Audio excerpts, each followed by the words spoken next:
أحييكم وبالأشواق ناتيكم فأغلى وردنا أنتم وكل الورد نهدي. اپنے مجموعے کے اندر نقل کرنے والے ہیں جن میں متعدد نسخے شائع ہو چکے ہیں.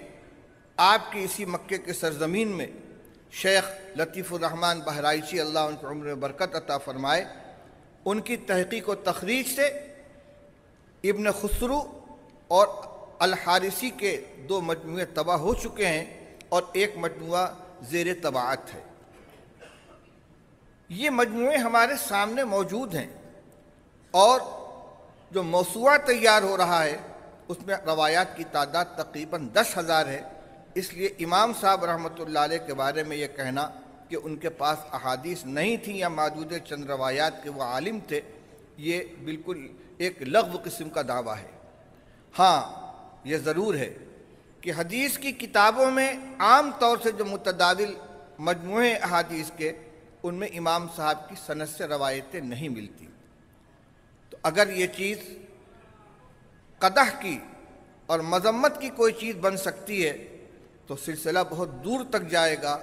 میں ان معترضین سے یہ پوچھنا چاہوں گا کہ سیدنا ابو بکر صدیق خلیفہ اول رضی اللہ تعالیٰ عنہ کی کتنی روایات صحاح ستہ یا احادیث کی دیگر کتابوں کے اندر موجود ہیں؟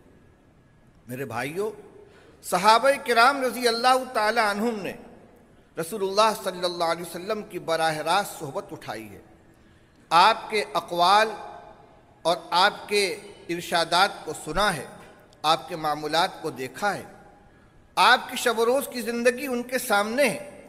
لیکن جب ہم صحابہ کرام رضی اللہ تعالیٰ عنہم کی مرویات کو دیکھتے ہیں تو کتنے صحابہ کرام رضی اللہ تعالیٰ عنہم ایسے ہیں کہ پورے ذخیرے حدیث میں ان سے ایک حدیث بھی مروی نہیں ہے. بہت سے صحابہ کرام ہیں جن سے صرف ایک روایت مروی ہے.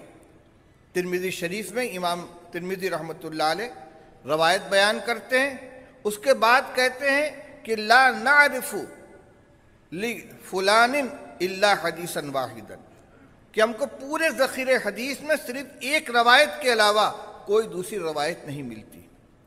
کتنے صحابہ کرام رضی اللہ تعالیٰ عنہم ہیں جن کی صحابیت کی پہچان ان سے مروی ایک روایت کے ذریعے ہوئی کہ اس نام کے بھی کوئی صحابی تھے جن سے یہ روایت مروی ہے. کتنے صحابہ کرام ہیں جن سے 2 روایتیں مروی ہیں، کتنے سے 3 مروی ہیں. حافظ ابن حجر عسقلانی رحمۃ اللہ علیہ نے سب کی فہرست تیار کر دی ہے. اور ہمارے دوست مفتی عبدالجلیل مالدہی جو ساؤتھ افریقہ میں